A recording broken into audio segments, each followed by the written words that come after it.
Senator John Kennedy goes straight for the jugular, challenging how the government defines poverty and calling it flat out misleading. What follows is a tense back and forth that raises serious questions about how America measures hardship. Thank you, Mr. Chairman. Thank you, Mr. Secretary, for being here. Mr. Secretary, the Census Bureau is under your jurisdiction, is it not? Yes, it is. And the Census Bureau is in charge of defining what it means to be poor or in poverty in America. Is that correct? I think it does economic analysis for America. But it also defines poverty level, does it not? I don't know if it's the defining well, you need Bureau. to look, because it does. Okay. If you know, this isn't a quiz, if you know, what's the percentage of Americans who live at or below the poverty level? I don't know the percentage. Okay, it's around 11%. It's been constant. Now, when the Census Bureau defines poverty, they do it by income. You're aware of that. When the Census Bureau defines poverty using income, they only count income that the individual earns or cash income that the individual gets from the federal government. Is that correct? Well, it includes all sources of their income. I mean, that is the purpose. Yeah, their income and cash income from the federal government. Is that correct? Oh, meaning does it include income that they receive from the federal government? Yeah, cash. I think so. Yeah. So if a person makes $11,000 a year, that's considered toward poverty level. But if the person gets a cash payment, let's say in the form of SSI or TANF, that counts too. Is that right? I'm not certain. Yeah, it does.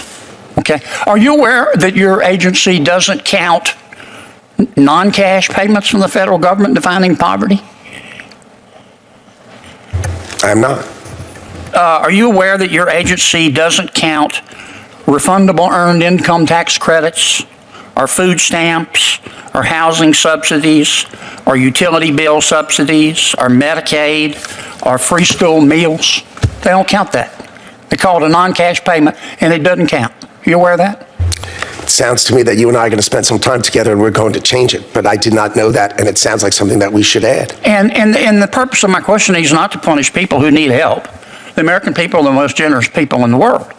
That's why we spend $1.4 trillion a year helping people that other countries would allow to die in a ditch.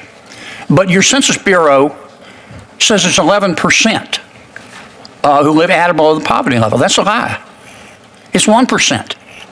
If you count as any person with a brain of a single-cell organism would, cash and non-cash payments, they're above the poverty level. And we ought to be honest with the American people and thank them for getting the poverty level down to 1% instead of giving them a curb stomping and calling them selfish. Let me give you a real-life example here. Let's suppose you've got a mom and 2 kids.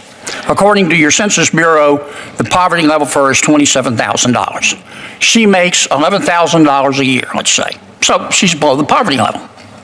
But she also qualifies for $3,400 in refundable tax credits based on her $11,000 salary, $9,200 in food stamps, that's for her and her 2 children, $9,500 in housing subsidies, $900 in utility bill subsidies, $16,000 in Medicaid, $3,100 a year in free school lunches, and $6,600 a year in TANF. That's $64,100 a year, tax-free.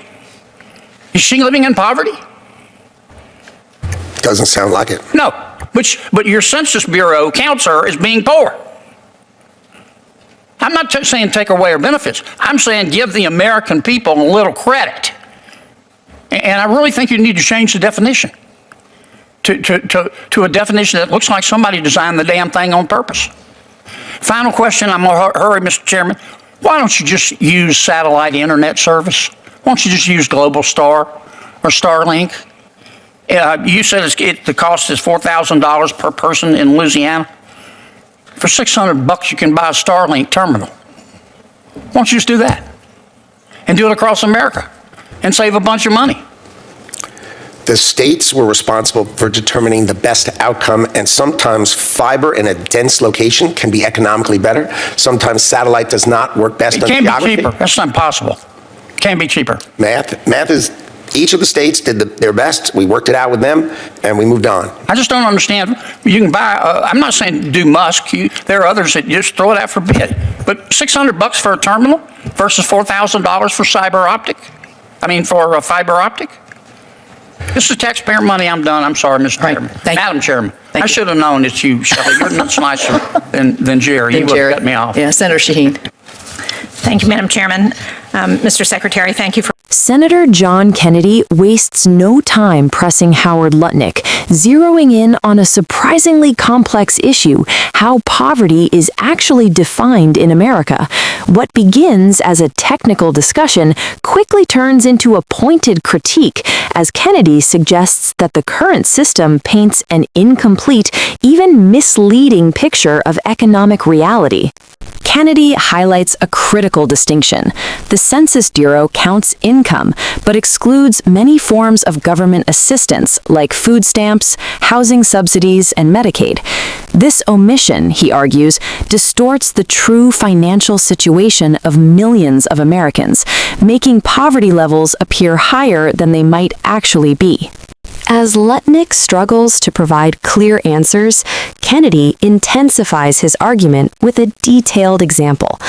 He describes a hypothetical single mother whose combined benefits far exceed the official poverty threshold, yet she is still classified as poor.